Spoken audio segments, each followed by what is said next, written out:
कि द्वंद्व कहाँ तक पाला जाए, युद्ध कहाँ तक टाला जाए, है तू भी राणा का वंशज, फेंक जहाँ तक भाला जाए। लेकिन जब बात पाकिस्तान की तो हमें भाला फेंकने की नहीं, अपने सबसे अत्याधुनिक हथियारों को इस्तेमाल करने की ज़रूरत है, क्योंकि बात निकली है तो दूर तलक जाएगी।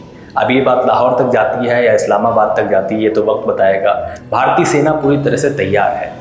ऑपरेशन सिंदूर का मकसद केवल पाकिस्तान में स्थित आतंकी ठिकानों पर कार्रवाई करने तक सीमित था।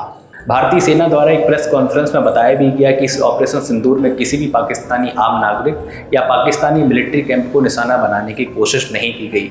हमारी सर्जिकल स्ट्राइक बहुत प्रिसाइज थी, बहुत फोकस्ड थी। लेकिन जिस तरह से इसके बाद पाकिस्तान ने 8 मई की रात अपने 300 से 400 ड्रोन के माध्यम से भारत के उत्तर और पश्चिमी शहरों को निशाना बनाने की कोशिश करी, उससे ये साफ जाहिर होता है कि लातों के भूत बातों से नहीं मानते।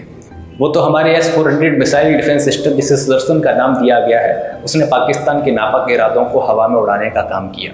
कर्नल सूफिया कुरैशी द्वारा यह भी स्पष्ट बताया गया कि इन पाकिस्तानी ड्रोनों का जो उद्देश्य था वो भारतीय एयर डिफेंस सिस्टम की था लेना था, कि हमारा एयर डिफेंस सिस्टम कितना मजबूत है। इस उद्देश्य से पाकिस्तान द्वारा ये ड्रोन छोड़े गए।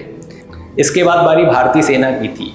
इसी जवाबी कार्रवाई में उनके लाहौर में स्थित एयर डिफेंस सिस्टम को उड़ा दिया गया। इसके साथ ही साथ ओकारा, जो पाकिस्तानी मिलिट्री का कैंटोनमेंट एरिया है, वहाँ भी ड्रोन द्वारा हवाई हमला किया गया। इन हमलों का उद्देश्य पाकिस्तान द्वारा हवाई हमलों का जवाब देना है कि अगर आप हमारी था लेंगे तो हम भी आपकी था लेंगे और उससे ज़्यादा नुकसान आपको पहुंचाया जाएगा।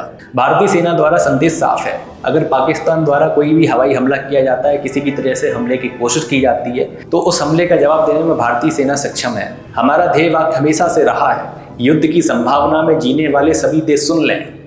युद्ध की संभावना में जीने वाले सभी देश सुन लें, युद्ध भी है, बुद्ध भी है, जिसे चाहे चुन लें। भारतीय सेना का ऑपरेशन सिंदूर लगातार जारी है। इस मामले में जो भी अपडेट्स आते रहेंगे हम आप तक पहुंचाते रहेंगे। आपको ये वीडियो कैसी लगी हमें कमेंट बॉक्स में बता सकते हैं।